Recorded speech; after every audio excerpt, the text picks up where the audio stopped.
So in today's video, I'm going over why I think it is a generally bad idea for the seller, in this case it's usually me, to meet someone in the middle, because I do a lot of selling on OfferUp, Craigslist, or Facebook Marketplace. If you agree or disagree, I would love to hear your comments down below.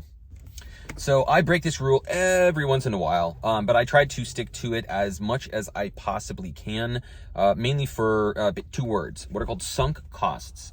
And the idea is that whenever you drive someplace, whether it be 5 minutes or 30 minutes, you don't want to come out of that transaction empty-handed. I've had far too many people over the years that will either not show up or show up late. Or the third thing, which is that, you might have agreed upon a price. I have this phone, it's in this condition, and the person offers a certain amount for the phone.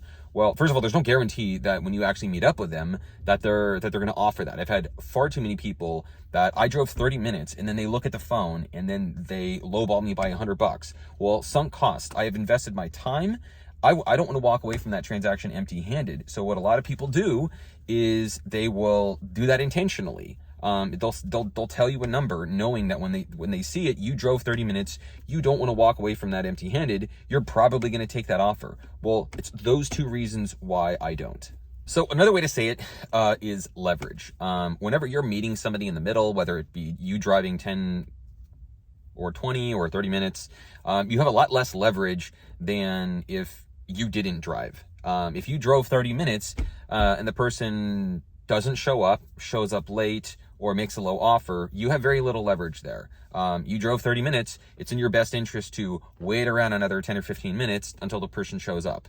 They make a low offer. Once again, you have very little leverage. You just drove 30 minutes, you don't want to come out of that empty-handed. So you're either going to take their offer or counter.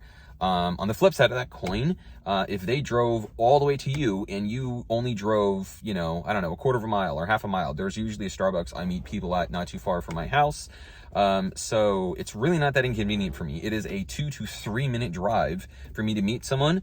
And I generally don't even leave my house until they tell me that they are physically at that location. I've had far too many people that say, I will be there at 2:30, like this guy right here, which sparked this whole thing. And I'm going to go over our text chat, and because I think it's a perfectly good example of this. He initially told me 2:30, 100% it was going to be 2:30. Well, it is now almost 5 o'clock. So whatever the person tells you, don't believe them.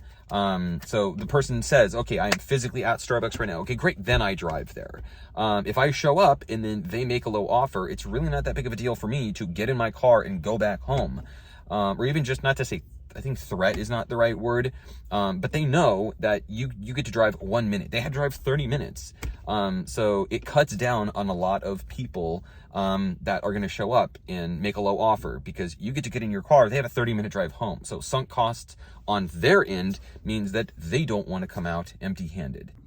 So I just sold a phone this morning, and I have to throw this in here. Last night, somebody offered me $125 for an iPhone XR. It's AT&T carrier lock. Nothing else is wrong with it. I just want to get rid of it before the end of the month. So whatever, 125. I sort of have an approach of if somebody gives me an offer that I consider to be reasonable, I'll take it. Well, okay, morning rolls around. I meet the guy, not even, a quarter of a mile from my house. And the 125 that we had agreed upon, oh my God, something happened. Somebody went into his wallet, one of his kids or wife maybe. And, oh my God, he only had 110. Well, that's the advantage of me only driving a quarter of a mile. I said, nope. And holy crap, guess what? He came up with an extra $15. So, yeah, that's why you don't meet people in the middle. Yeah, that basically sums it up. There are a bunch of other sort of topics just around general tips. Red flags to avoid, stuff like that I want to get around to. So if you have any video ideas, also leave those in the comments below. Yeah, I'd love to hear from you.